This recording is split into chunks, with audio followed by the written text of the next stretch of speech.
এটা কিয়ামতের দিন আমি আল্লাহ নিজ হাতে দেব, নিজ হাতে দেব। আরেক বর্ণনায় এসেছে ওয়ানা উজজাবি, আমি আল্লাহ নিজেই হয়ে যাব রোজার প্রতিদান। সুবহানাল্লাহ পড়েন।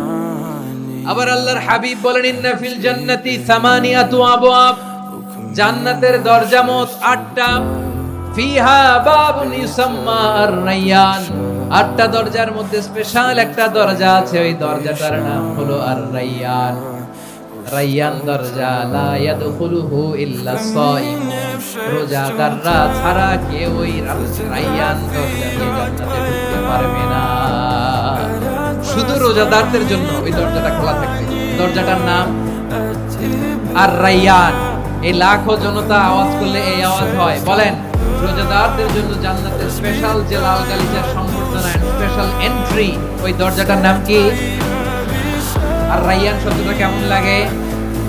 ভালো লাগে। অনাগত সন্তান যদি কারো আসে, ছেলে সন্তান, নাম রেখে দিয়েন আর-রায়্যান। পারবেন? আমাকে সবাই ধরে রাস্তা ঘাটে, বাসায়, অফিসে, আদালতে, এয়ারপোর্টে ধরলে, হুজুর আমার একটা ছেলে হবে, 2 মাস পর একটা নাম দেন।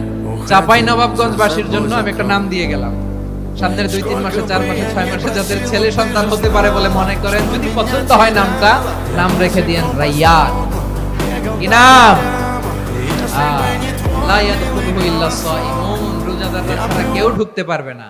মান দাখালাহু লাম ইয়াজমা আবাদা, একবার যে এই গেট দিয়ে ঢুকবে, he will never be thirsty again, তার গলা থেকে চিরকালের জন্য আল্লাহ তৃষ্ণা মিটায়া দিবে। আমরা ওই রায়্যান দরজা দিয়ে সেদিন জান্নাতে ঢুকতে চাই কি চাই না? আমার প্রিয় ভাইরা, প্রতি রাতে রমাদানে আল্লাহর ফেরেশতারা আহ্বান জানায়, ইয়া বাগিয়াল খাইরি আকবিল, ইয়া বাগিয়াশ শাররি আকসির, হে কল্যাণের পথের যাত্রী, আকবিল প্রসিড, আরো ইবাদত করো, আগাও আগাও, আরো জান্নাতের নাজ নেয়ামত কামাও। হে অকল্যাণের পথের যাত্রী, আকসির